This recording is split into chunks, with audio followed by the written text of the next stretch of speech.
गोविंद हरे मुरारे, हे नाथ नारायण वासुदेव। श्री कृष्ण गोविंद हरे मुरारे, हे नाथ नारायण वासुदेव। हे नाथ नारायण वासुदेव, हे नाथ नारायण वासुदेव, हे नाथ नारायण वासुदेव, हे नाथ नारायण वासुदेव। श्री कृष्ण गोविंद हरे मुरारे, हे नाथ नारायण वासुदेव। हरे राम राम राम हरे हरे, हरे कृष्ण कृष्ण कृष्ण हरे हरे, हरे राम राम राम हरे हरे, हरे कृष्ण कृष्ण कृष्ण हरे हरे, हरे राम राम राम हरे हरे, हरे कृष्ण कृष्ण कृष्ण हरे हरे। जय श्री कृष्ण। जय श्री कृष्ण। कल की कथा में हम लोग वेणु गीत के बारे में सुन रहे थे। वेणु बांसुरी को कहते हैं। भगवान जब बांसुरी के छिद्रों को वे अपने अधरामृत से भर रहे हैं तो उनके पीछे पीछे ग्वाल बाल उनकी लोक पावन कीर्ति का गान कर रहे हैं। इस प्रकार बैकुंठ से भी श्रेष्ठ वह वृंदावन धाम उनके चरण चिन्हों से और भी रमणीय बन गया है।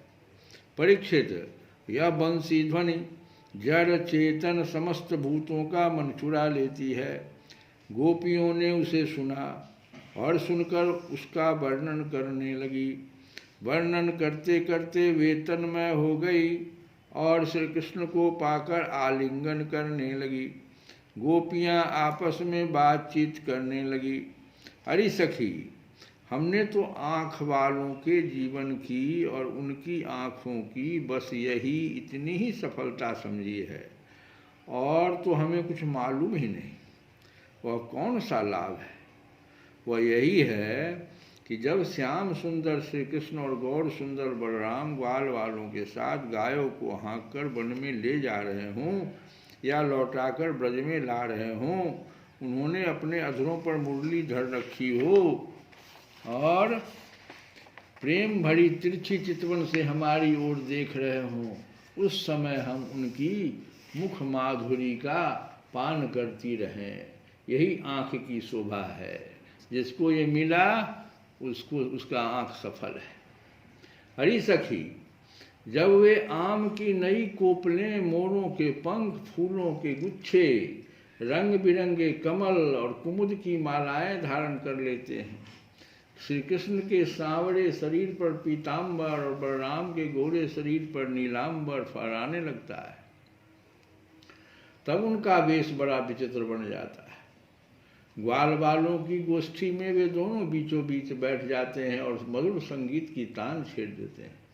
मेरी प्यारी सखी, उस समय ऐसा जान पड़ता है मानो दो चतुर नट रंग मंच पर अभिनय कर रहे हों। मैं क्या बताऊं कि उस समय उनकी कितनी शोभा होती है।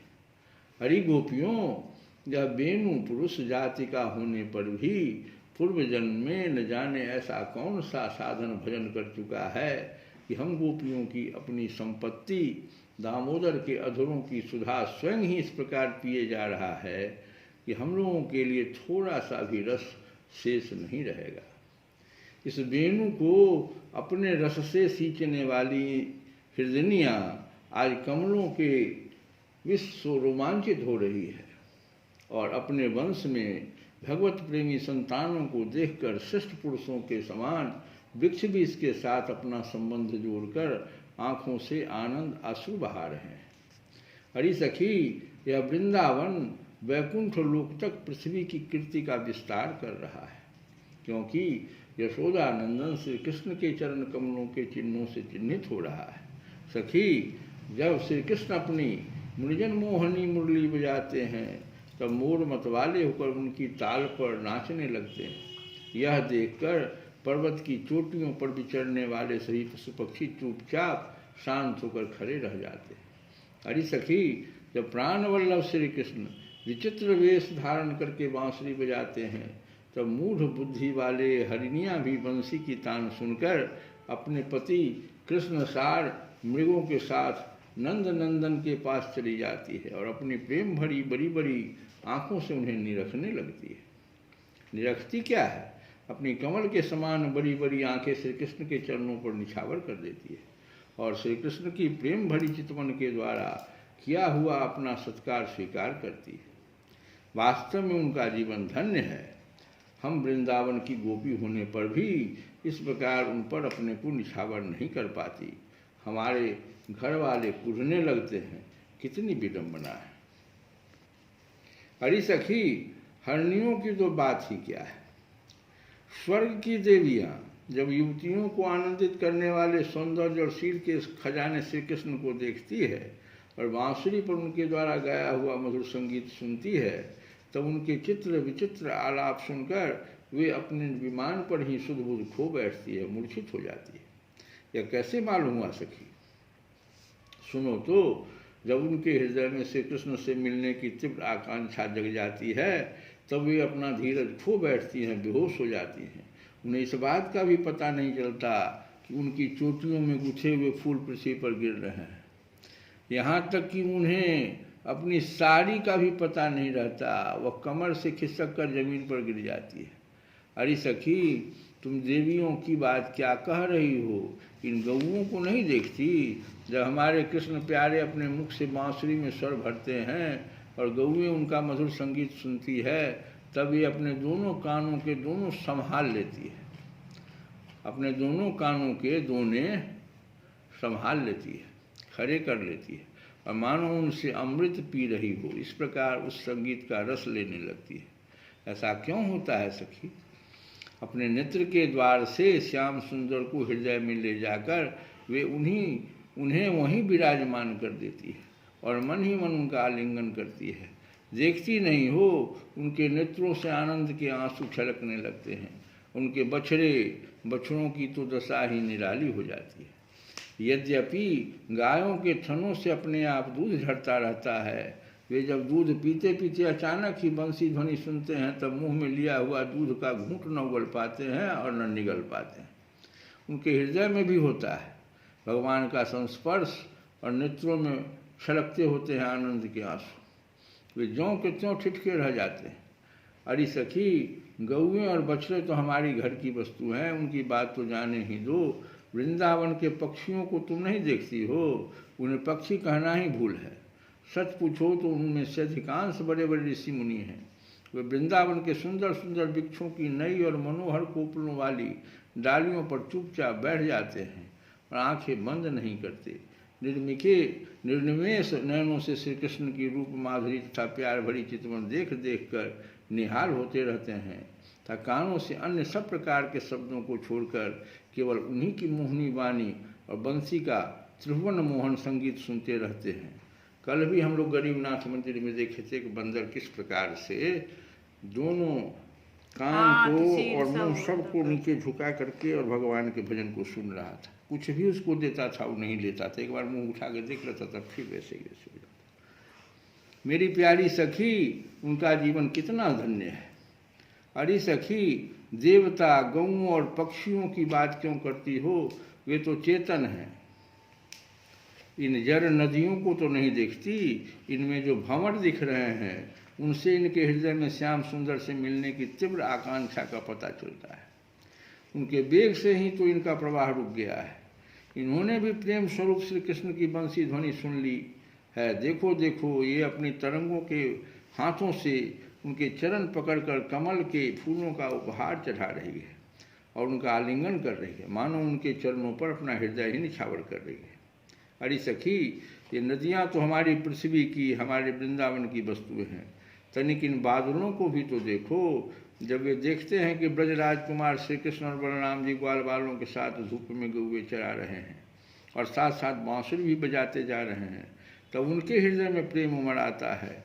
वे उनके ऊपर मर्राने लगते हैं और वे श्याम घन अपने सखा घनश्याम के ऊपर अपने शरीर को ही छाता बनाकर तान देते हैं।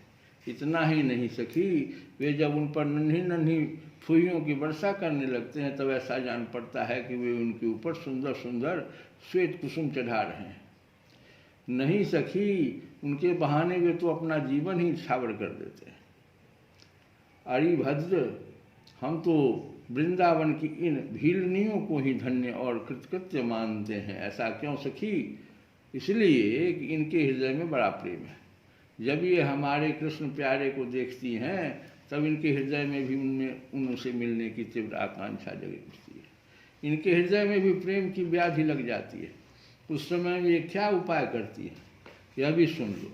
हमारे प्रियतम की प्रियसी गोपियाँ अपने वक्ष स्थलों पर जो केसर लगाती है वह श्याम सुंदर के चरणों में लगी होती है और वे जब वृंदावन के घास पात पर चलते हैं तो उनमें भी लग जाती है। ये सौभाग्यवती भीलनियाँ उन्हें उन तिनकों पर से उछुड़ाकर अपने स्तनों और मुखों पर मल लेती है और इस प्रकार अपने हृदय की प्रेम पीड़ा शांत करती है। अरे गोपियों, यह गिरिराज गोवर्धन तो भगवान के भक्तों में बहुत ही श्रेष्ठ है। धन्य है इसके भाग्य। देखती नहीं हो, हमारे प्राण वल्लभ श्री कृष्ण और नैना अभिराम बलराम के चरण कमलों का स्पर्श प्राप्त करके यह कितना आनंदित रहता है। इसके भाग्य की सराहना कौन करे? यह तो उन दोनों का, ग्वाल वालों और गौओं का बड़ा ही सत्कार करता है। स्नान पान के लिए झरनों का जल देता है, गौओं के लिए सुंदर हरी भरी घास प्रस्तुत करता है, विश्राम करने के लिए कंदराएँ देता है और खाने के लिए कंद मूल फल देता है। वास्तव में यह धन्य है। अरे सखी, इन सांवरे गौरी किशोरों की तो गति ही निराली है। जब वे सिर पर दूसरे समय गाय के पैर बांधने की रस्सी लपेटकर कंधों पर फंदा भागने वाली गायों को पकड़ने की रस्सी रखकर गायों को एक वन से दूसरे वन में हाँक कर ले जाते हैं। साथ में ग्वाल वाल भी होते हैं और मधुर मधुर संगीत गाते हुए बांसुरी की तान छेड़ते हैं। उस समय मनुष्यों की तो बात ही क्या, अन्य शरीरधारियों में भी चलने वाले चेतन पशु पक्षी और जल नदी आदि तो स्थिर हो जाते हैं। अचल वृक्षों को भी रोमांच हो जाता है। जादू भरी बंसी का और क्या चमत्कार सुनाओ। परीक्षित, वृंदावन बिहारी श्री कृष्ण की ऐसी ऐसी एक नहीं अनेक लीलाएं हैं। गोपियाँ प्रतिदिन आपस में उनका वर्णन करती और तन्मय हो जाती। भगवान की लीलाएं उनके हृदय में स्फुरित होने लगती। श्री कृष्ण गोविंद रे मुरारे हे